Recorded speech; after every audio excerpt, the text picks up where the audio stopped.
सहनावतु सहनौ भुनक्तु सह वीर्यं करवावहै तेजस्विनावधीतमस्तु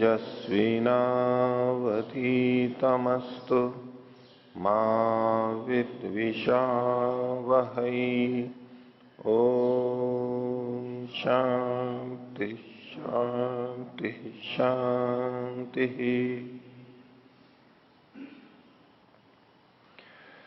मीमांसा दर्शन के क्रम में 53वीं कक्षा और अर्थ संग्रह के क्रम में 20वीं कक्षा। तो अर्थ संग्रह में वेद के जो भाग किए गए थे समझाने की दृष्टि से, तो विधि था, उसके बाद में मंत्र था। तो मंत्र को हमने कल कुछ देखा था और उससे पहले का भी विधि का जो था, जिसमें अधिकार विधि से संबंधित कुछ बात थी, उसको भी हमने देखा कि अधिकार किसका होता है। शास्त्र में जो कहा गया है उसके अनुरूप वहां वहां उनका अधिकार प्राप्त होता है। तो मंत्र के संदर्भ में था, मंत्रों के द्वारा जो बताया जाता है, तो उसमें इन्होंने कहा था कि इसमें नियम विधि का आश्रय होने से, मंत्र के द्वारा ही स्मर्तव्य का होने से, मंत्र को इन्होंने कहा था कि क्रम के स्मारक होते हैं। स्मारक मतलब स्मरण कराने वाले। ये जो स्मारक बने हुए होते हैं ना, महापुरुषों के, शहीदों के, वो स्मारक, तो वास्तव में वो भी है, वो उनकी यादगार होती है, स्मरण कराने वाले होते हैं। पर हमारे मन में स्मारक का क्या मतलब आता है?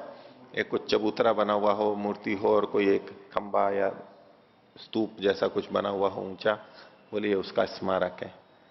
हम उसको भौतिक को लेते हैं, लेकिन स्मारक का मतलब यही है, स्मरण कराने वाला। तो मंत्र क्रिया के क्रम को स्मरण कराने वाले होते हैं। तो ये मंत्रों से ही क्यों स्मरण हो क्रम का? बिना मंत्रों के भी तो स्मरण कर सकते हैं हम। तो उसके लिए इन्होंने एक वाक्य बोला था, लिखा था, चूंकि शास्त्र में मंत्रों से ही स्मरण की बात कही गई है। स्मरण रखना है, लेकिन कैसे? मंत्रों से ही, ये ही नियम बनाया गया, नियम विधि की गई। तो इसको लेकर के आगे ये नियम विधि और एक परिसंख्या विधि, वो सब आगे चर्चा चलेगी। तो वो कल वाले पाठ में से किसी को पूछना है तो पूछ सकते हैं। हाँ, अच्छा जी, पृष्ठ संख्या 140। इसमें जो संस्कृत वाले में दूसरा अनुच्छेद है, हाँ, क्वचित तु पुरुष विशेषण त्वेन आश्रुतम अप्यधिकार विशेषणम। तो यहाँ पर दृष्टांत से दृष्टांत को समझाना चाह रहे हैं जी।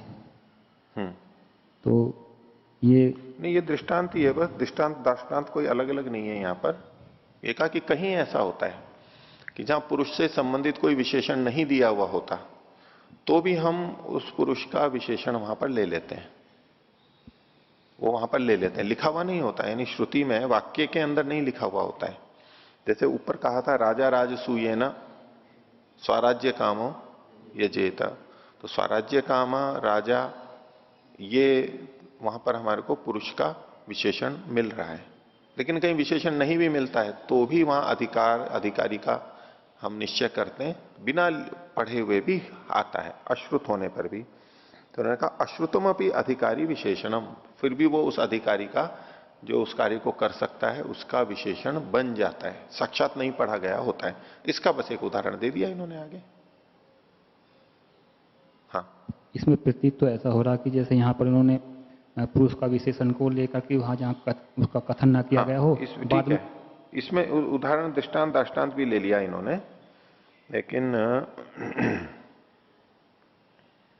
दो उदाहरण दे दिए इन्होंने। एक अध्ययन विधि वाला दे दिया, उससे फिर अग्नि आधान का ले लिया है। ठीक है, ले सकते हैं। अग्नि आधान से इसमें क्या समझाना चाह रहे हैं दृष्टांत में जी? नहीं, अग्नि आधान दृष्टांत नहीं है, फिर दाष्टान्त है वो। एवं इसी प्रकार से अग्नि साध्य जो भी कर्म है, अब ये कर्मकांड से संबंधित ही कर्म लिए जाएंगे, भोजन आदि बनाना नहीं ले रहे हैं अभी यहां पर। अग्नि साध्य जो कर्म है, उसकी आधान सिद्ध अग्निमत्ता है। आधान के द्वारा विधिवत आधान करके, अग्नि आधान जो करते हैं, आधान करके जो अग्नि सिद्ध हो गई है वो होना यहां पर ज्ञात है। ठीक है। तो अब जब कर्म का विधान किया जाएगा तो वो किसके लिए किया जाएगा? सिद्धाग्निमंतम प्रति एवं, जो सिद्ध अग्नि वाला है, जिसने अग्निधान पूर्वक अग्नि को रख रखा है, आहिताग्नि है, तो जो सिद्धाग्नि वाला है उसके प्रति ही ये उपदेश दिया जाएगा। ये कर्म करें, तो यूं तो करें तो सब मनुष्यों के लिए प्राप्त होने लग रहा है, पर यहां भी अधिकारी विशेष का ग्रहण किया जाएगा। किसका? जिसने आधान करके अग्नि बना रखी है, ऐसी अग्नि वाला जो है उसी के प्रति लगेगा ये। जबकि कहा नहीं गया है यहां पर ये कैसे निकाल लिया? क्योंकि ये जो कर्म है ये आधान की हुई अग्नि में ही किए जाते हैं। तो जिसके पास आधान की भी अग्नि है या जिसने आधान कर रखा है, उसी पुरुष के प्रति ये विधि मानी जाएगी। वही पुरुष इस कर्म को करने का अधिकारी बनेगा। तो न लिखे हुए होते हुए भी ये हमें ज्ञात हो गया। ऐसा विद्या वाला उदाहरण दिया इन्होंने उसमें।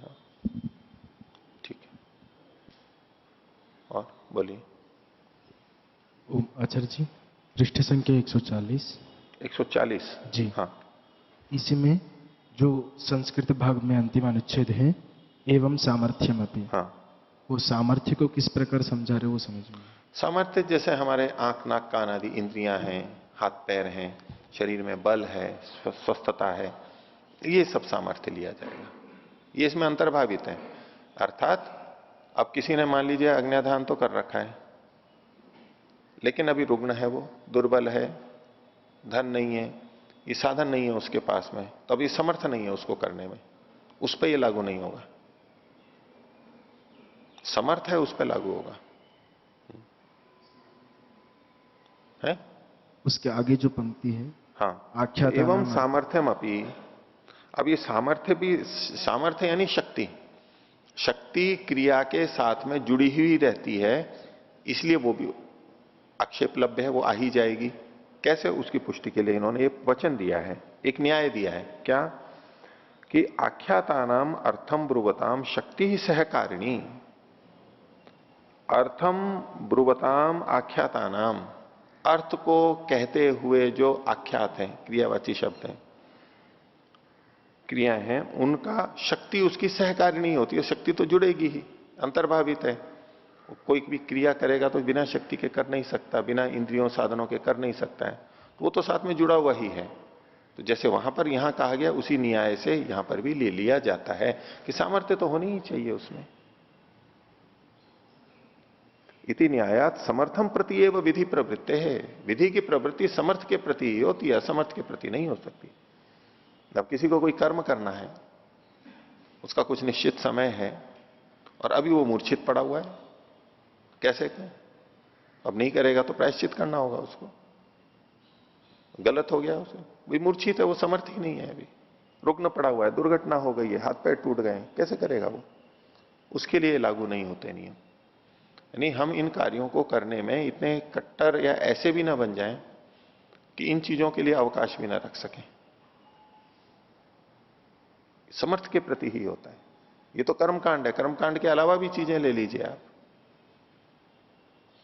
और भी बहुत सारी चीजें कि हमारे को मेहनत करके खाना चाहिए, मांग के नहीं खाना चाहिए। एक गृहस्थी के लिए बोल रहा हूं, ब्रह्मचारी के लिए नहीं, साधु संतों के लिए वो अलग कर्तव्य है उनके, लेकिन गृहस्थी के लिए। लेकिन कोई गृहस्थी होते हुए भी कोई ऐसी स्थिति आ जाए और उसको मांगना पड़ जाए तो उनके नहीं, आपको तो कमा करके ही खाना है, तो उन स्थितियों में, असमर्थता में तो ये चीजें लागू नहीं होती हैं। वहां तो अवकाश रखना ही होता है, ये अपवाद है। लेकिन जहां जहां ये नियम है वो कहां लगेंगे? समर्थ व्यक्ति पे ही लगते हैं, समर्थ पे ही लगते हैं। बच्चों पे, अतिवृद्ध पे, रुग्ण पे, इन पे नहीं लगते। पृष्ठ संख्या 145। 145। हाँ, इसमें जो हिंदी व्याख्या है, हाँ, संस्कृत व्याख्या के बाद उसका जो दूसरा अनुच्छेद है, मंत्र का यह लक्षण प्रायिक है। हाँ, वो एक बार समझें। हाँ, तो ये जो मंत्र का लक्षण मतलब प्रयोग संवेतार्थ स्मारका मंत्रा, ये जो लक्षण किया गया यहां पर मूल में जो किया गया, तो प्रयोग एक साथ हो, उस अर्थ के स्मारक जो होते हैं वो मंत्र कहलाते हैं। अब ये जो अर्थ है ये कैसा है, तो बोले मंत्र का ये लक्षण प्रायिक है, प्राय होता है, सदा नहीं कह रहे हैं, प्रायिक है, प्राय ऐसा होता है। नहीं तो लक्षण को हम कहां घटाते हैं, वैसे कैसे घटाते हैं, पूरा पूरा घटना चाहिए उसमें।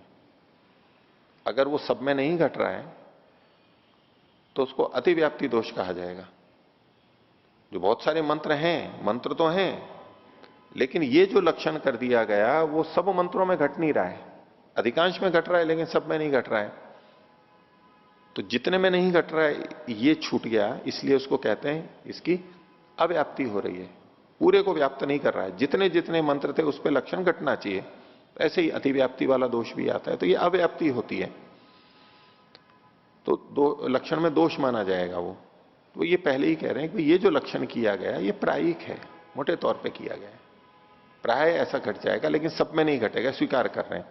पर चूंकि प्रायिक कह दिया, कई बार लक्षण प्रायिक भी किए जाते हैं और उसको हम तत्वतः देखेंगे तो अव्याप्ति दोष से युक्त है, लेकिन वो भी चलते हैं, कई बार उस तरह के भी लक्षण चलते हैं। तो उन्होंने कहा मंत्र का यह लक्षण प्रायिक है, अर्थात वेद के बहुविध वाक्यों में सामान्यतः यही लक्षण जैसे तैसे घटित हो पाता है, अन्य नहीं। वेद के वाक्यों में और भी बहुत सारे कोई लक्षण हो सकते हैं, तो ये लक्षण ऐसा है जो जैसे तैसे भी हो लेकिन बहुतों में प्राय में घट पाता है, सब में तो भले ही नहीं घट पा रहा है। क्यों? क्योंकि कुछ स्तुति रूप होते हैं, कुछ प्रश्न रूप एवं कुछ उत्तर रूप। अब इनका क्रिया के स्मारक में या संवेद तत्व में, प्रयोग के संवेद तत्व में कोई संबंध नहीं है। ये जो बताया इन्होंने, जिसमें केवल स्तुति की गई है, वो क्रम को नहीं बता रहा है, प्रश्न किया गया है, उत्तर दिया गया, ऐसे वेद मंत्र होते हैं। इन अनेक प्रकार के मंत्रों के सटीक भिन्न भिन्न लक्षण हो सकते हैं, अलग अलग के अलग अलग लक्षण कर दिए, किंतु सम्मिलित सबका एक सामान्य लक्षण यही बनता है। इनकी दृष्टि से इन्होंने क्या सामान्य लक्षण इन्होंने कहा यही बनेगा। औरों के लक्षण देखेंगे तो वो तो और भी नहीं घटेंगे, कम घटेंगे, ये फिर भी अधिक घट सकता है, क्योंकि प्रकार भिन्नता होने पर भी सबसे किसी न किसी प्रकार के अनुष्ठानोपयोगी अर्थ का ही ज्ञान होता है। तो वेद के जो अलग अलग मंत्र हैं, स्तुति के हैं, प्रश्न के हैं, उत्तर के हैं, कितने भी वो मंत्र हों, कैसे भी हों, अलग अलग प्रकार के। एक वेदों की वर्णन शैलियां पुस्तक है रामनाथ जी वेदालंकार की, वो भी और भी कई ग्रंथ मिलते हैं जिसमें वेद मंत्रों को ऐसे छांटा गया है। वो निरुक्त के आधार पर, निरुक्त में भी कुछ मंत्र अलग अलग छांटे गए कि ये इस प्रकार के मंत्र हैं, ये इस प्रकार के मंत्र हैं, उसी को और उन्होंने विस्तार किया है। तो उसमें कोई मनोरंजन वाला है, कोई हास्य वाला है, कोई पहेली है, प्रश्न है, उत्तर है, विधि है, निषेध है, ऐसे उन्होंने बहुत सारे वर्गीकरण किए और उसके उदाहरण भी दिए। तो इन्होंने कुछ कहा स्तुति आदि का, कुछ चीजें हो गई वहां पर। तो इन सब के होते हुए भी इनके अलग अलग लक्षण तो हो सकते थे। अब ये जितनी भी चीजें हैं ये सारी की सारी किसी न किसी अनुष्ठान से तो जुड़ी हुई हैं, यानी कर्म क्रिया से जुड़ी हुई हैं, किसी न किसी क्रिया से जुड़ी हुई हैं। वहां कहीं स्तुति की जा रही है तो भी कुछ क्रिया कही जा रही है हमारे को। मंत्र जो हैं कर्म के स्मारक होते हैं, कर्म को याद दिलाने वाले होते हैं, कर्म का क्रम भी बता देते हैं और कर्म की भी कुछ न कुछ विधि कह देते हैं। केवल स्तुति है, अग्निमीडे पुरोहितम यज्ञस्य देव मृत्युजम होतारम रत्नधातम, मैं स्तुति करता हूं, करूं ये विधि थोड़ा ना की जा रही है यहां पर, मैं करता हूं, बस केवल एक वर्णन है कि वो मैं करता हूं, लेकिन ये भी फिर भी कर्म से जुड़ा हुआ रहेगा। किसी भी लिंग में आए, किसी भी काल में आए, तो मंत्र चाहे स्तुति वाला हो चाहे प्रश्न वाला हो, वहां कहीं ना कहीं क्रिया का तो जोड़ प्रत्यक्ष परोक्ष हम लेते ही हैं, लेना ही होता है। कुछ ना कुछ हमारे लिए वहां पर बोधन है कि आप ऐसा करो या ना करो, दोनों तरह से हो सकता है। तो उन्होंने कहा, ये कहा कि क्योंकि प्रकार भिन्नता होने पर भी सबसे किसी न किसी प्रकार के अनुष्ठानोपयोगी अर्थ का ही ज्ञान होता है, कुछ ना कुछ वहां पर आएगा ही। तो आचार्यों में प्राय यही लक्षण प्रसिद्ध है, इसलिए भी इसे प्रायिक कहते हैं। दो तरह से उत्तर हुए, एक तो क्योंकि इनमें कर्मों का उल्लेख है, प्रयोग का उल्लेख है, अनुष्ठान से ये जुड़े हुए हैं, इसलिए प्रायिक लक्षण ये कर दिया, भाई स्मारक होता है। अन्य लक्षण ऐसे नहीं घट सकते थे, ये घट रहा है। दूसरा कहा कि आचार्यों में प्राय यही लक्षण प्रसिद्ध है, इसलिए भी इसको प्रायिक कह देते हैं। एक तो ऐसा मंत्रों में घटे, अधिकतर में घट रहा है इसलिए प्रायिक है। एक है कि जो इसके आचार्य लोग हैं, जो इसके लक्षण बताते हैं मंत्र के, उनमें यही लक्षण प्रसिद्ध है। आचार्यों में ये प्राय ये लक्षण दिया जाता है, लोग ऐसी ही परिभाषा करते हैं अधिकतर। ये दोनों दृष्टियों से कहा गया। ठीक, हाँ ये तो ठीक है आचार्य जी। 144 पृष्ठ में जो मंत्र विभाग के सबसे अंत में बताया गया था कि मंत्रैरेव स्मर्तव्यमिति नियम विधि आश्रयणात्, मंत्र से ही स्मरण करना चाहिए। ये नियम विधि का आश्रय लेने से हमें जो भी अनुष्ठान करेंगे हम उनको मंत्र से ही अनुष्ठान करना चाहिए। तो जो भी नियम बनाया जाता है वो किसी न किसी कारण से बनाया जाता है, तो बिना कारण नहीं बनाएंगे तो यहाँ पर भी तो नियम बनाने का कुछ कारण होगा। बिल्कुल, उसमें कोई ना कोई प्रयोजन तो हम मान ही सकते हैं। उन्होंने नहीं दे रखा है तो हम ऊहा करेंगे। अगर मंत्र नहीं दे रखा, वहां इसका कारण नहीं बता रखा है, केवल नियम कर रखा है, तो निष्प्रयोजन तो होगा नहीं, ये निश्चित बात है। तो उसकी फिर हम ऊहा करते हैं, परिकल्पना करते हैं कि भाई ये हो सकता है, ये हो सकता है। आप यज्ञादि के प्रसंग में देख सकते हैं, स्वामी दयानंद जी ने क्या लिखा है, मंत्रों का पाठ क्यों करना चाहिए? वेदों की रक्षा होती है, वो भी एक प्रयोजन हो गया। हमारे को याद रहने चाहिए, चलना चाहिए वो क्रम, नहीं तो वैसे ही कर सकते थे। और अर्थ सहित करते हैं, अर्थ की भावना करते हैं, वो सब भी है। हम वेद मंत्रों को बोलते हैं, उससे ही एक हमारे अंदर अलग भावना आने लगती है। कोई दूसरे गीतों से भी तो कर सकते थे, किसी मनुष्य रचित वाक्यों से भी रख सकते थे, अपनी कविता से भी कर सकते थे, बिना उसके भी कर सकते थे। लेकिन एक तो हमारे को चूंकि भावनाएं भी बनानी है अंदर, एक मनुष्यकृत वाक्यों से होती है, एक वेद वचनों से, ईश्वर के वचनों से होती है। अर्थ का बोध तो होना चाहिए, लेकिन मंत्रों से भी अंतर पड़ता है। एक वेद मंत्र मिलता है, स्तोमैर विधेयम आग्नेय, हम स्तोमों से, जिसमें स्तुति की जाती है, उनसे परमात्मा की अग्नि की स्तुति करें, उसकी उपासना करें। हम वेद मंत्रों के अनुसार परमात्मा की स्तुति करें, वेद मंत्रों से करें, वेद स्वयं कहता है, उनका प्रयोग करें हम, तो एक तरह से विधि हो गई है। तो ये इस परंपरा में वेद की रक्षा के लिए भी, हमारे हित के लिए भी ये सब चीजें कही गई हैं, तो नियम बनाया गया। लेकिन फिर भी जब इसको कहा गया, लक्षण किया गया, तो प्रयोग विधि स्मारक कहा गया। तो उस पर कोई कह सकता है कि भाई ये तो हम वैसे भी याद रख लेते हैं, आप ये जो प्रयोजन बता रहे हो ये तो हम वैसे भी कर लेते हैं, विकल्प भी हैं इसमें, उपाय अंतर हैं, उसके लिए कहा जा रहा है नहीं, चूंकि अनेक उपाय हैं, लेकिन शास्त्र इस उपाय को बताता है, उस उपाय को लेना चाहिए, क्योंकि इसमें अधिक लाभ है, ये विधान है, इसलिए ऐसे ही करना चाहिए हमें। ठीक है सर।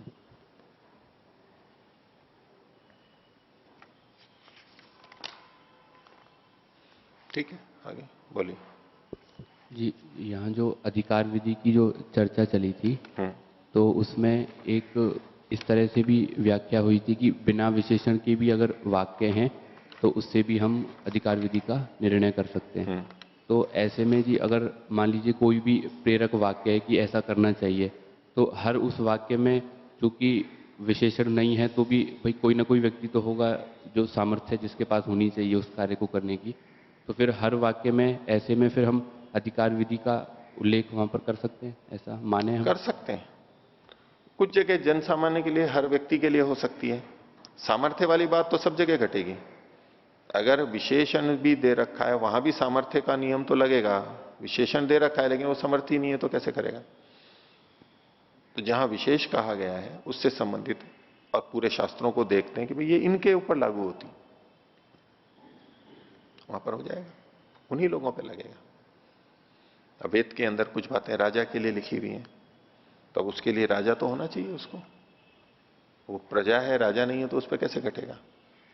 कुछ बातें गृहस्थियों के लिए कही गई हैं, जो गृहस्थी नहीं है उन पे कैसे लगेगी वो बात? बच्चों पे कैसे लगेगी वो बात?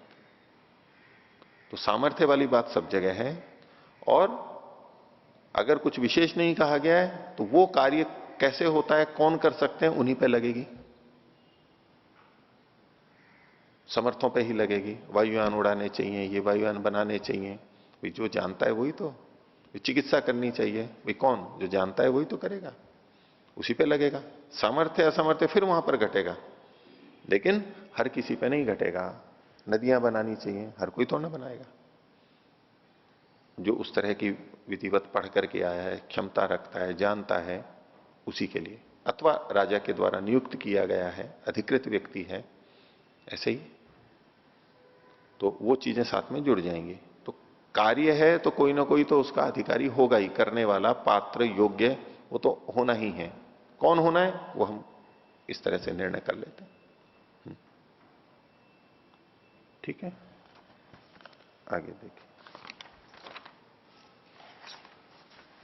तो मंत्र के विभाग में इन्होंने मंत्र की मीमांसा की और उसमें अंत में नियम विधि के आश्रय की बात कही। तो अब आगे ये नियम विधि को प्रारंभ कर रहे हैं। पृष्ठ संख्या 146 और इस प्रकरण की संख्या इनकी 47वीं है। नियम क्या होता है? अब नियम हम बनाते भी हैं, प्रयोग भी करते हैं, नियम किया गया उसको स्पष्ट कर रहे हैं। नाना साधन साध्य क्रियायाम, नाना मतलब अनेक, अनेक साधनों से सिद्ध की जाने वाली जो क्रिया हो, उसमें कोई क्रिया की जानी है और उसको सिद्ध करने में अनेक उपाय हो सकते हैं, अनेक साधन हो सकते हैं। उन क्रियाओं में, उस जगह पे जहां किसी क्रिया को करने में एक ही साधन है निश्चित और कोई है ही नहीं, वहां ये बात नहीं लगेगी, ये नियम विधि वहां संगति नहीं है, क्योंकि एक ही प्राप्त है। तो किसी क्रिया को करने में जब अनेक साधन उपस्थित हो रहे हों, संभव हों, वहां पर तो नाना साधन साध्य क्रियायाम एक साधन प्राप्त, उन जो अनेक साधनों में है उनमें से किसी एक साधन की प्राप्ति हो गई, उसके होने पर अप्राप्त से अपर साधन से, और जो दूसरा साधन है उसकी अभी प्राप्ति नहीं हो रही है। अनेक साधन है, अनेक साधनों में से एक ही प्राप्त होगा, दूसरों की अप्राप्ति हो गई। तो जिनकी अप्राप्ति है उनमें से अप्राप्त से अपर साधन से, प्राप्त से भिन्न जो अपर है उसकी प्रापको विधि, प्राप्त कराने वाली जो विधि है उसको नियम विधि कहते हैं। यहां से अजमेर से दिल्ली जाना है तो दिल्ली जाना रूप एक कर्म हुआ, कार्य हुआ, क्रिया हुई। ये कितने साधनों से हो सकती है? अनेक साधनों से हो सकती है। हम पैदल जा सकते हैं, हम साइकिल से जा सकते हैं, हम कार से जा सकते हैं, हम बस से जा सकते हैं, हम बस से जा सकते हैं। अजमेर से सीधा तो वायुयान है नहीं अभी, हेलीकॉप्टर से जा सकते हैं, हो तो भी चलो मान लिया वायुयान से जा सकते हैं, किसी भी तरह हमारे पास अनेक साधन हैं। एक समय में हम कितने साधनों से जाएंगे? एक ही से जाएंगे। तो जिससे जा रहे हैं वो तो है प्राप्त, और जिनसे नहीं जा रहे हैं वो अभी अप्राप्त हैं। वैसे तो हैं वो साधन, लेकिन जब एक साधन हमने पकड़ लिया तो अब बाकी साधन अप्राप्त हो गए हमारे को, और दूसरे नहीं लग सकते। लेकिन हमारे पास विकल्प भी है, किसी समय हम बस से चले गए तो किसी समय रेल से भी चले गए। तो जिस समय बस से जा रहे हैं तो रेल अप्राप्त है, और जिस समय रेल से जा रहे हैं अब बस अप्राप्त है हमारे को। तो ये सब विकल्प से तो प्राप्त हैं, या ये या ये या ये, लेकिन विकल्प है, हमेशा नहीं प्राप्त है। जब जब दूसरा साधन रहेगा तो अन्य साधन अप्राप्त हो जाएंगे। तो उस स्थिति में जो अप्राप्त है उसको भी प्राप्त करा देना। तो यहां से दिल्ली जाने में बस के द्वारा जा रहे हैं, वो तभी प्राप्त है जब बस से जा रहे हैं, बाकी साधनों के प्रयोग में वो अप्राप्त है। अब ऐसे में यदि कहें कि नहीं आपको बस से ही जाना है, ही लगा दिया ना, नियम आ गया। अब इसने क्या किया? बस की प्राप्ति कराई। बस तो वैसे भी प्राप्त थी, बस तो वैसे भी प्राप्त थी, लेकिन जब बस का विकल्प था तभी वो प्राप्त थी। जब रेल का विकल्प आ रहा था तब बस प्राप्त नहीं थी। कार से जा रहे हैं तब अब रेल प्राप्त नहीं थी। तो ये प्राप्त भी है जब उसका अवसर होता है, जब दूसरों का अवसर हो रहा है तो वो अप्राप्त भी हो रही है। तो ये जो अप्राप्त वाला अंश था वहां पर भी प्राप्ति करा देना ये नियम कर रहा है। बस से ही जाना है, अब ये नियम हो गया। इसका मतलब क्या हुआ, जब बस की प्राप्ति थी तब तो थी ही, लेकिन जब दूसरे साधनों से जा रहे थे तब बस की अप्राप्ति थी, वहां बस की प्राप्ति करवाई जा रही है, बस से ही जाना है आपको, ये नियम किया गया। तो क्या कहा इन्होंने, फिर से पंक्ति देखिए, नाना साधन साध्य क्रियायाम, अनेक साधनों से जिस क्रिया को किया जा सकता है उसमें एक साधन प्राप्त हो, किसी एक साधन के प्राप्त होने पर अप्राप्त से अपर साधन से, जो साधन अप्राप्त था उसका प्रापक जो विधि है उसको नियम विधि कहते हैं। अब इसको समझाने के लिए आगे बोल रहे हैं, यथाहु, जैसे कि कहा है, विधि अत्यंतम अप्राप्त नियम पाक्षिके सति। एक तो विधि होती है, ये नियम किया जा रहा है, नियम को भी एक विधि कह देते हैं, लेकिन जो शुद्ध विधि होती है वो कैसी होती है, अत्यंत अप्राप्ति में होती है, किसी भी तरह से प्राप्ति नहीं थी, अपूर्व होती है वो, पहले नहीं कहा गया है, किसी भी तरह प्राप्त नहीं था, और अब जो कथन किया जा रहा है उसको विधि कहते हैं।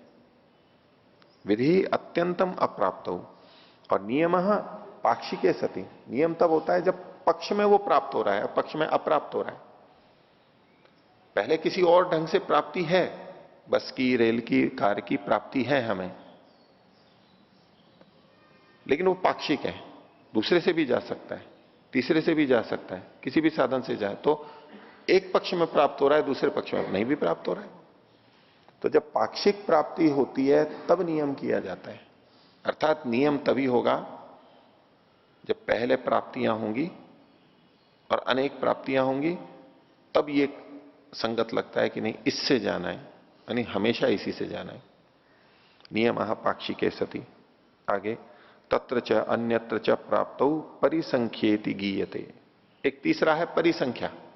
परिसंख्या किसको कहा जाता है कि तत्र च अन्यत्र च प्राप्तौ, यहां भी और वहां भी प्राप्त हो रहा है, इस तरह भी प्राप्त हो रहा है, उस तरह भी प्राप्त हो रहा है, दोनों तरह से प्राप्त हो रहा है, युगपत प्राप्ति हो रही है, तब परिसंख्या की जाती है। इसके बारे में और आगे बताएंगे।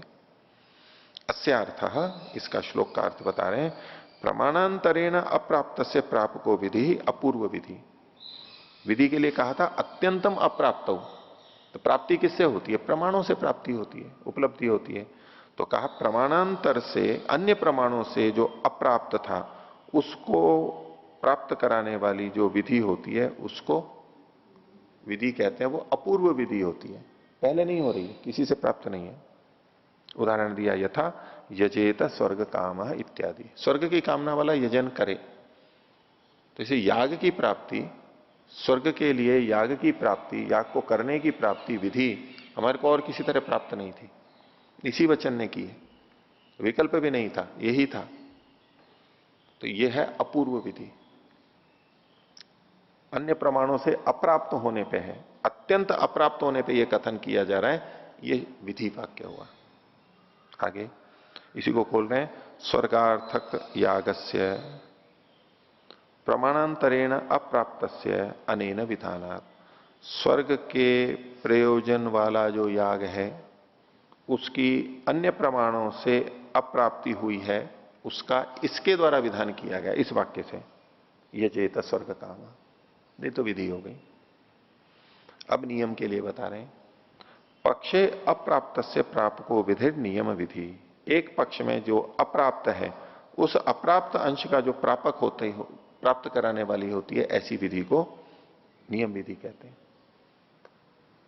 नियम विधि जिस चीज की प्राप्ति करवा रही है, प्राप्ति तो करवाती है, उस चीज की प्राप्ति एक अंश में पहले से भी हो रही होती है, बिना इस नियम के भी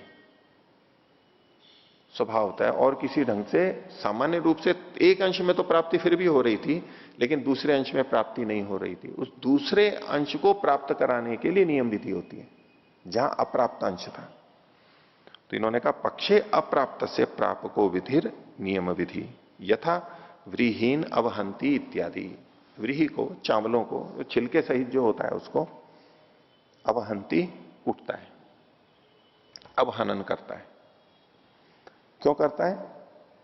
उसका छिलका तुष हटाने के लिए, तुष को हटाने के लिए करता है। व्रीहीन अवहंती, ये उदाहरण दिया नियम विधि का। तो इसमें पूछा कि कथम अस्य पक्षे अप्राप्त प्रापकत्वम इति चेत।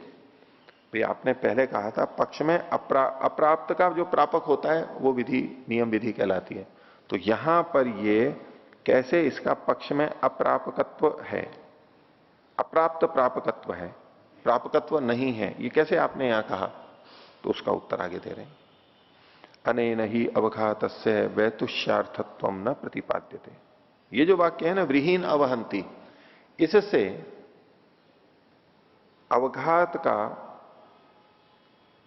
अवघात को उपाय नहीं बताया जा रहा है कि चावल को निस्तुष करने के लिए अवघात एक उपाय है। ये इस वाक्य का प्रयोजन नहीं है, इस वाक्य का अर्थ नहीं है, वाक्यार्थ बोध नहीं है ये।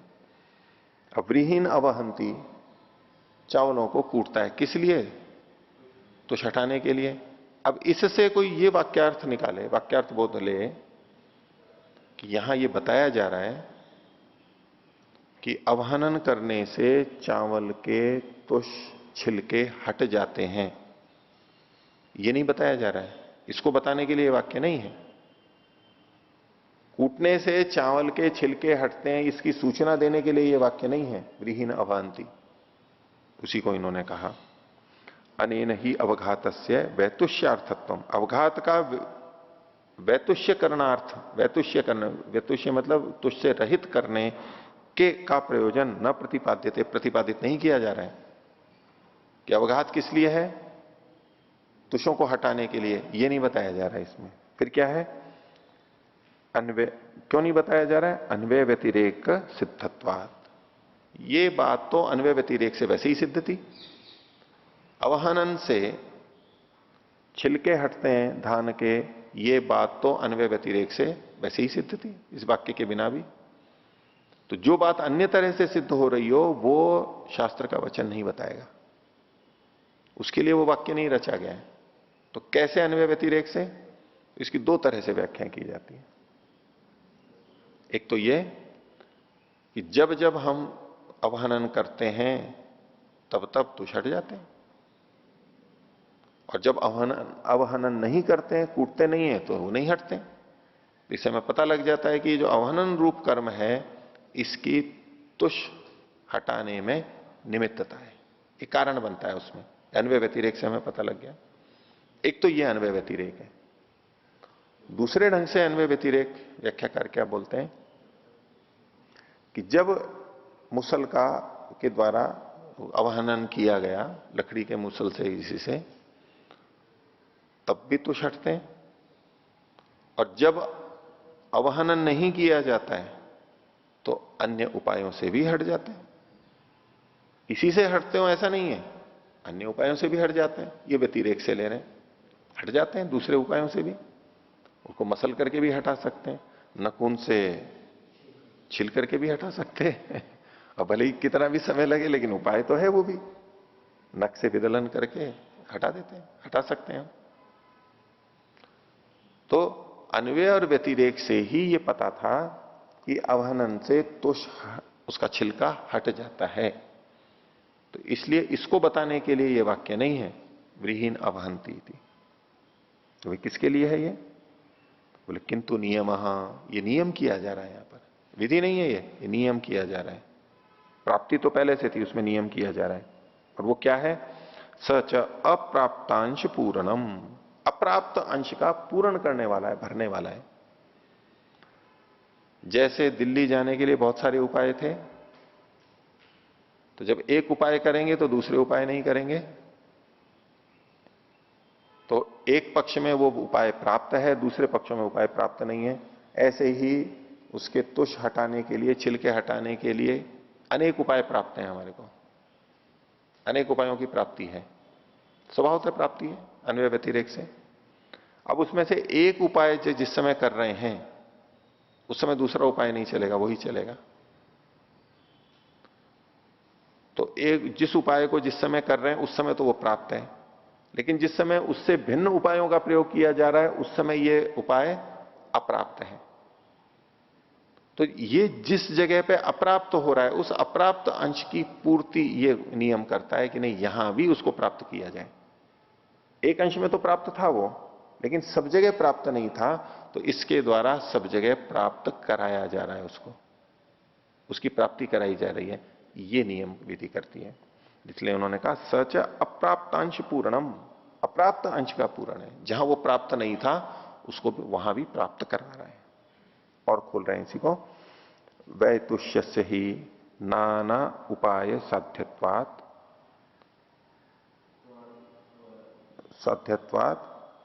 यदा अवघातम परित्यज्य उपायांतरम ग्रहीतुम आरभते। वैतुष्य मतलब तुष्य से रहित करना, उसके नाना उपाय साध्यत्वात्, अनेक उपायों से सिद्ध करने वाला होने से, यदा अवघातम परित्यज्य, अवघात को छोड़ करके उपायांतरम ग्रहीतुम आरभते, जब अन्य उपायों का ग्रहण कर देते हैं, तदा अवघात से अप्राप्तत्वेन, उन स्थितियों में अवघात अप्राप्त हो रहा है, तो तद विधान नामकम अप्राप्तांश पूर्णम एवं अनेन विधिना क्रियते। तो उस विधान नामक अप्राप्त अंश के पूर्ण को, अप्राप्त अंश के पूर्ण रूप विधान को इस नियम के द्वारा, इस नियम विधि के द्वारा किया जा रहा है। उतने अंश में यह विधि है, जहां वो प्राप्त हो रहा है उसको ये वाक्य नहीं बता रहा है, जहां वो अप्राप्त था उसकी प्राप्ति कराई जा रही है, उन अंशों में प्राप्ति कराई जा रही है, ये नियम विधि करती है। अतश्च नियम विधौ अप्राप्तांश पूर्णात्मको नियम एवं वाक्यार्थ। तो ऐसे जो वाक्य आते हैं इसमें वाक्यार्थ क्या होगा? व्रीहीन अवहंती, इस वाक्य का, इसका वाक्यार्थ बहुत क्या होगा? तो नियम विधौ अप्राप्तांश पूर्णात्मको नियम, अनियम विधि में, नियम विधि में अप्राप्त अंश के पूर्ण के रूप में जो नियम किया जा रहा है, बस यही इस वाक्य का प्रयोजन है।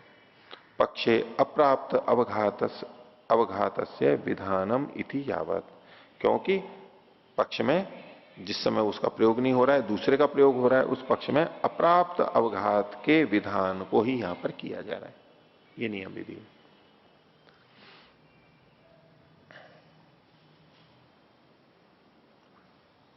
तो एक तो विधि होती है वो अपूर्व होती है, बिल्कुल पहली बार होती है, और नियम विधि में एक अंश वैसे भी प्राप्त होता है और उसके अप्राप्त अंश को केवल यहां पर बताया जाता है, ये नियम विधि हुई।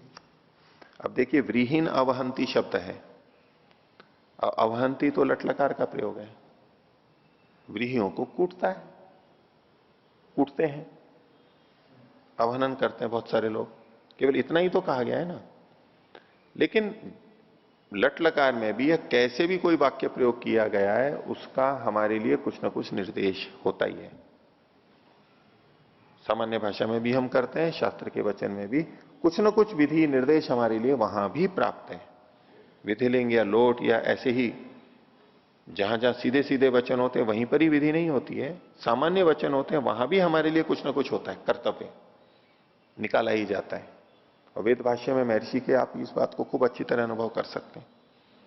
मंत्र में नहीं दिखेगा कि कोई विधि की जा रही है हमारे लिए, मंत्र का एक सामान्य जैसा जैसा अर्थ है ऐसा ऐसा होता है या ऐसा, महर्षि भावार्थ में और मनुष्य हमें ऐसा करना चाहिए, कुछ ना कुछ हमारे साथ जोड़ करके क्रिया को जोड़ देते हैं, क्योंकि वेद मंत्र हमारे लिए है, हमारे लिए कुछ करने के लिए या निषेध के लिए कुछ ना कुछ कहा गया है। ये पूरी परंपरा हमारी ऐसी कहती है और भाषा में भी हम यही प्रयोग करते हैं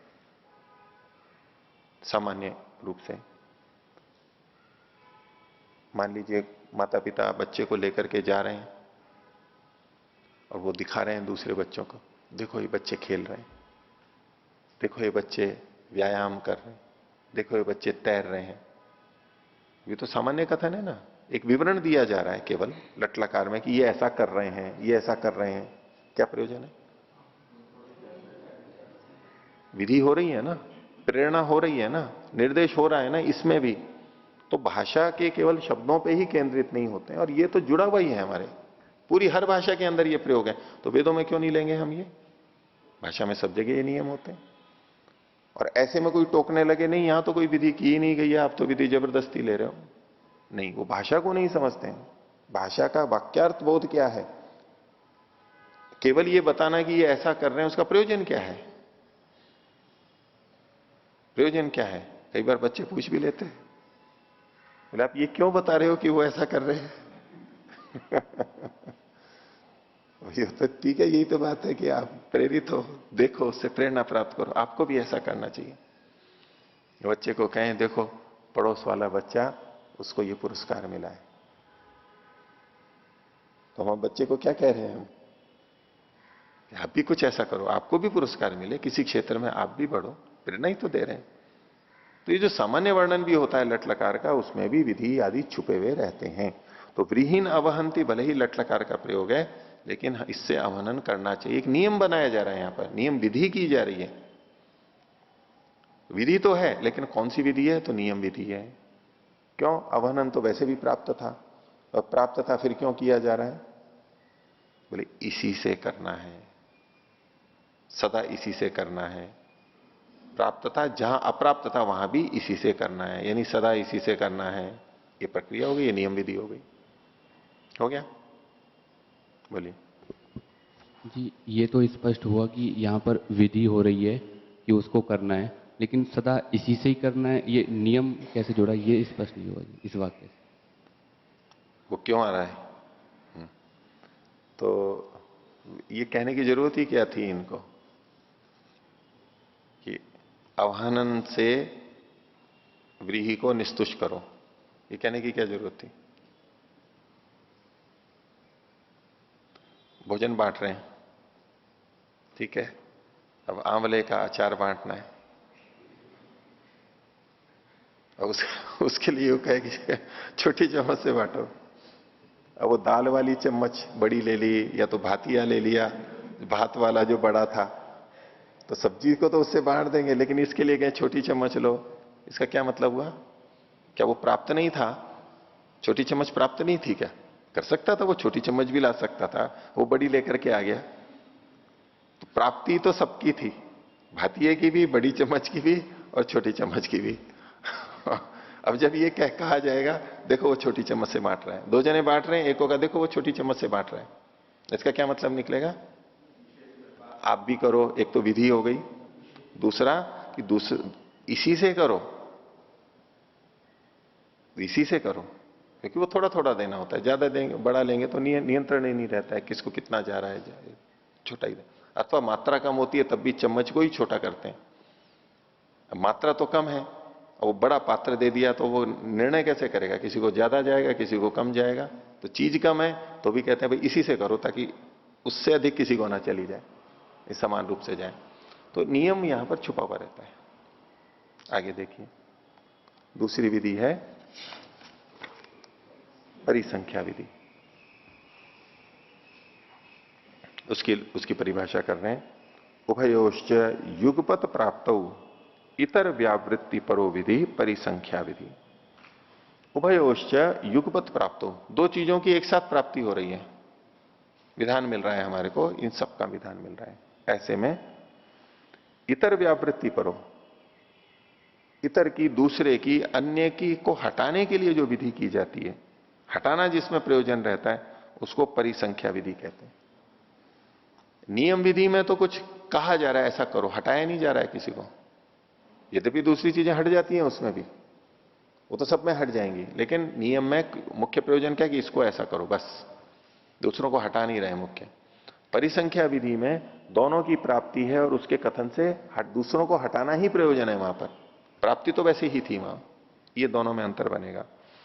तो इन्होंने कहा उभयोश्च युगपत प्राप्त इतर व्यावृत्ति परो विधि परिसंख्या विधि। जैसे कि उदाहरण दिया एक, पंचनखा भक्ष्या। पंच का मतलब पांच, और पंचनख का मतलब है पांच नखून होते हैं जिनके, पांच नखून होते हैं जिसके। हमारे कितने नखून होते हैं?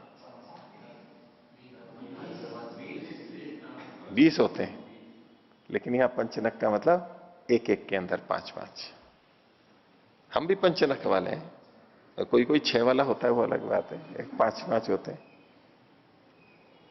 तो 5 नखून वाले जो होते हैं पंचनखा, उनमें से 5 ही केवल खाने भक्ष्या, खाने के योग्य हैं। पंचनखा भक्ष्या, ये एक वाक्य मिला, ठीक है। देखिए, तब कह रहे हैं कि ये वाक्य क्या कह रहा है? भक्ष्य है। भक्ष्य का क्या मतलब होगा? भक्षण के योग्य है, खाने के योग्य है।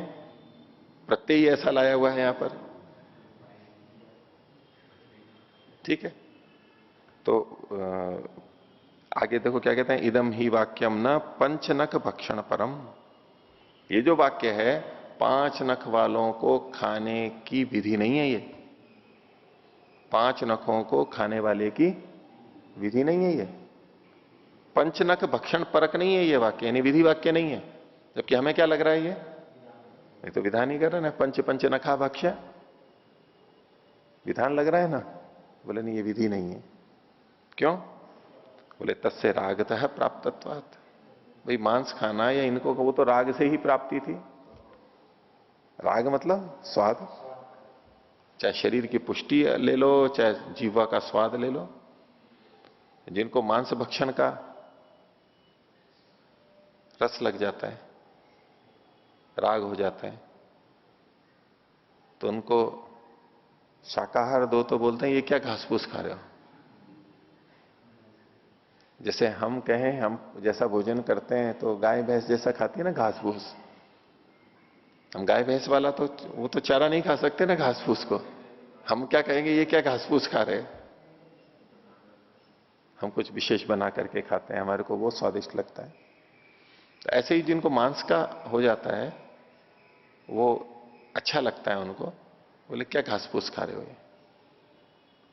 ऐसे दूसरे ढंग से देख लो कि जैसे हमारे भोजन में घी, तेल, दही, मक्खन, ये सारी चीजें, दूध, ये जो चीजें हो, मान लो जानता हो पदार्थ ही ले लीजिए आप, दूध और दूध से बने हुए दुग्ध विकार सारे। एक तो उसके युक्त भोजन खाते हैं तो कैसा लगता है? अच्छा लगता है, स्वादिष्ट लगता है, बल की दृष्टि से भी वैसे भी। और वो नहीं हो तो कैसा लगता है? लुखी रोटी बिना घी की, दाल सब्जी ऐसे ही खाएं रूखा रूखा तो कैसा लगता है? तो ऐसे ही जो मांस खाते हैं, जब उनको सादा भोजन दिया जाता है तो उनको ऐसा लगता है, उनको राग से। तो मांस खाने की तो प्रवृत्ति रागते वैसे ही प्राप्त थी, उसके लिए विधि करने की जरूरत नहीं थी, आवश्यकता ही नहीं है।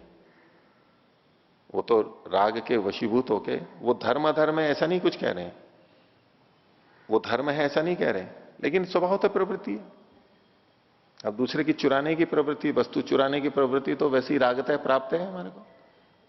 चोरी करने की प्रवृत्ति और जो दुष्कर्म है वो तो स्वभावतः ही प्राप्त है, उस तरफ चला ही जाता है व्यक्ति, सावधान नहीं रहे, नियम नहीं रहे तो कह रहे हैं कि इदम ही वाक्यम न नख भक्षण परम, पंच नख भक्षण परम तस्य रागतः प्राप्त था, तो राग से ही प्राप्त था। आगे कह रहे हैं नापि नियम परम, ये नियम भी नहीं बनाया जा रहा है। नियम में क्या था? अप्राप्त अंश का पूरक होता है। प्राप्ति तो थी, जैसे कि अवहनन की प्राप्ति थी स्वभावतः ही अन्वय व्यतिरेक से, लेकिन अप्राप्त भी थी। तो यहां कोई अप्राप्ति जैसी बात नहीं थी, वही तो प्राप्ति ही थी, रागतः प्राप्ति थी सबकी। तो ये नियम परक वाक्य भी नहीं है। क्यों? तो पंच पंच नख भक्षण से युगपत प्राप्ते है पक्षे अप्राप्ति अभावात। 5 इन नखों वालों की तो युगपत एक साथ ही प्राप्ति थी सबको, कि किसी को भी रागतः प्राप्त हो जाएगा सब कुछ। पक्ष में अप्राप्ति का अभाव था, इनकी अप्राप्ति होती हो ऐसा कुछ नहीं। आप एक साथ भी खा सकते हो, सबको मिला के भी खा सकते हो। वहां एक बात तो थी नहीं, जैसे कि नियम में एक ही था कि ऐसे ही कर सकते हो। अब बस से जाना है तो बस से ही जाओगे, रेल से नहीं जा सकते, तो दोनों तरह से नहीं जा सकते। अब कोई नया उपाय निकाल लें तो ठीक है, जैसे मिलिट्री के ट्रक जाते हैं तो वो भी रेल के ऊपर रख करके जाते हैं। आजकल बहुत से ट्रक भी ऐसी हैं, ऐसी योजना है कि वहां से ट्रक में भर के सामान चढ़ा, रेल में चढ़ा, और आगे हो सकता है बसें भी ऐसे ही चलने लग जाएं। बस में बैठे और रेल पे चढ़ा दिया, पर वो चलेगा नहीं, वो तो फिर रेल के डब्बे में ही बैठेंगे, शौच स्नान कैसे करेंगे, निवृत्त कैसे होंगे, और चीजें भी दिक्कत होंगी। दो की प्राप्ति नहीं हो सकती, एक ही की प्राप्ति होती है, लेकिन यहां सबकी प्राप्ति हो सकती थी। आगे अतः इदम अपंच नख भक्षण निवृत्ति परम इति भवति परिसंख्या विधि। तो ये विधि क्या है? ये कह रहे हैं कि ये अपंच नख भक्षण की निवृत्ति परक है। पंच नखा भक्ष्या, 5 नख वाले खाने चाहिए। तो जो 5 नख वाले नहीं हैं वो नहीं खाने चाहिए। उनकी निवृत्ति परक है। ये परिसंख्या विधि में निवृत्ति की जा रही है, नियम विधि में निवृत्ति नहीं की जा रही थी, उसमें प्राप्ति कराई जा रही थी, अप्राप्त अंश में प्राप्ति कराई जा रही थी। परिसंख्या विधि में अन्यों का निषेध किया जा रहा है, वो मुख्य है, क्योंकि इनकी प्राप्ति तो स्वभावतः थी ही रागतः, उसके लिए विधि नहीं है, अन्यों की अप्राप्ति कही जा रही है।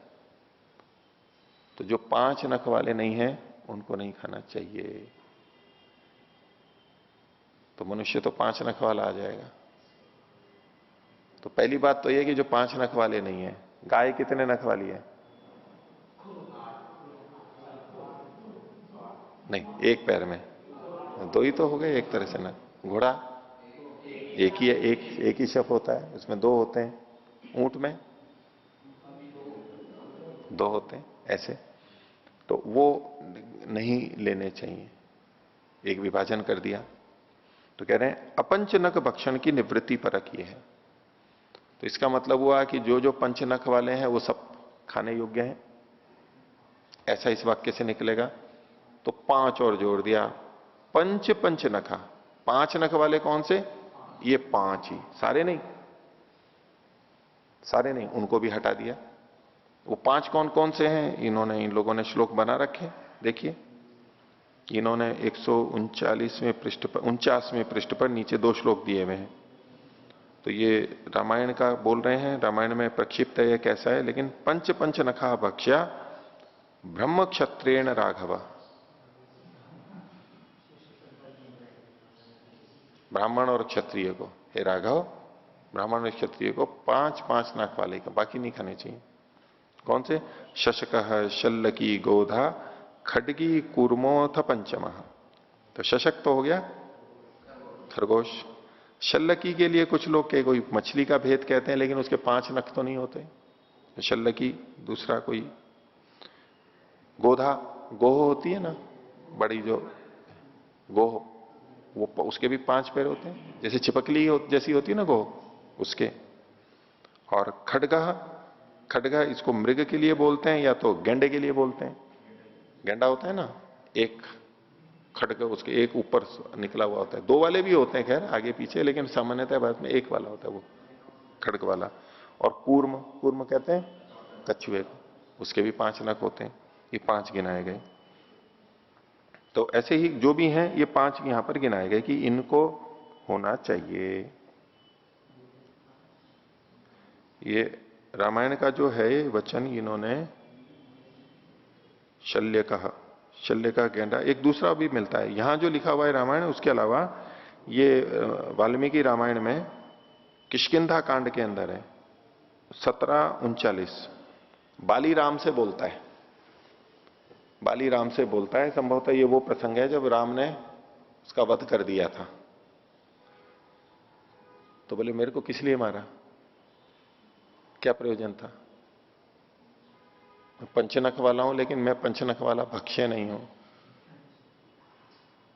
तो उसको बोलता है ये पंच नखा भक्ष्या ब्रह्म क्षत्रेण राघव। ये पहली पंक्ति तो वही है, दूसरी पंक्ति मेरे पास अलग लिखी हुई है, शल्य कहा, उसमें शल्य की है। शल्य का है मतलब गेंडा। शल्य कहा श्वाविधो, श्वाविधो शाही को बोलते हैं। गोधा, गोह हो गई, शशः खरगोश हो गया, कूर्मश्च पंचमा या कछुआ, इनके लिए इन्होंने यहां पर। तो ये है परिसंख्या विधि। अब इसके लिए कईयों को होता है भाई भले ही परिसंख्या विधि है, दूसरों का निषेध किया गया, लेकिन एक तरह से परोक्ष रूप से इनको खाने के लिए तो कह दिया गया। ये क्या आपत्ति आती है कि क्या मांस भक्षण का है, या तो इन श्लोकों को प्रक्षिप्त माने, लेकिन अगर कहीं वैसी विधि है तो इसको किस रूप में हमें देखना चाहिए कि कोई व्यक्ति मान लीजिए दिन में 10 चाय पीता है। अब चाय को मैं निषेध करने वाला मान के बोल रहा हूं, तो कई जने उसका समर्थन भी करते हैं, एंटीऑक्सीडेंट है और जो बहुत सारी चीजें उसमें गुण भी बताते हैं कई जने। तो चिकित्सक ने कहा, चिकित्सक वैद्य ले लेता हूं, वैद्य तो डॉक्टर मना भले ही ना करे। तो बोले भाई आप सुबह शाम ही पिया करो चाय, सुबह शाम 2 समय चाय पिया करो। और कुछ दिन में शराब पीता है, बहुत दिन भर शराब पीता है। तो बोले बस केवल इतने 2 पैग ही लिया करो, 2 पैग लिया करो, ऐसा अगर किसी को कहें। सिगरेट पीता है इतना, चैन स्मोकर है, कई पेटियां डब्बियां पी जाता है, बोले 2 पिया करो। तो बोले 2 सिगरेट पीने का विधान कर रहे हैं, 2 बार चाय पीने का विधान कर रहे हैं, मांस खाने इसका विधान कर रहे हैं? नहीं। उसका यह अभिप्राय नहीं है कि वो करने के लिए कहा जा रहा है, कि उसके लिए कहा जा रहा है कि आप जो इतना करते हो, ये नहीं, आप नहीं रुक सकते तो इतना ही करो, वो बहुत अधिक हानि हो जाएगी। खाने का विधान नहीं है, लेकिन जो खाते हैं उनके लिए एक बताया जा रहा है कि भाई ये तो मत करो कम से कम।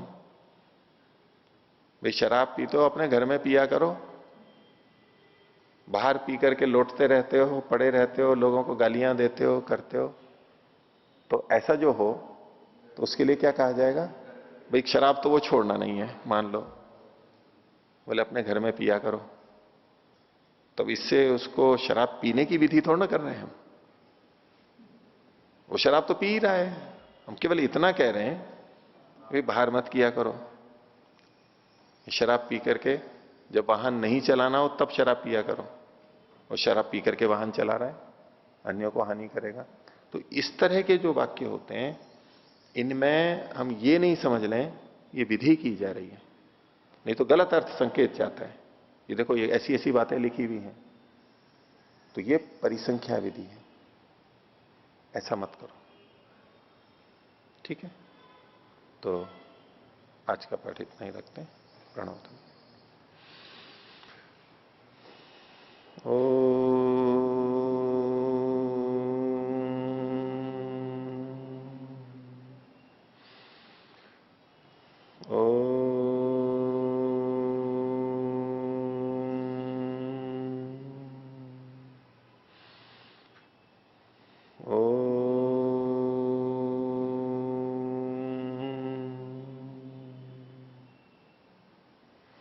सभी को सदर विवाद। ओम शांति।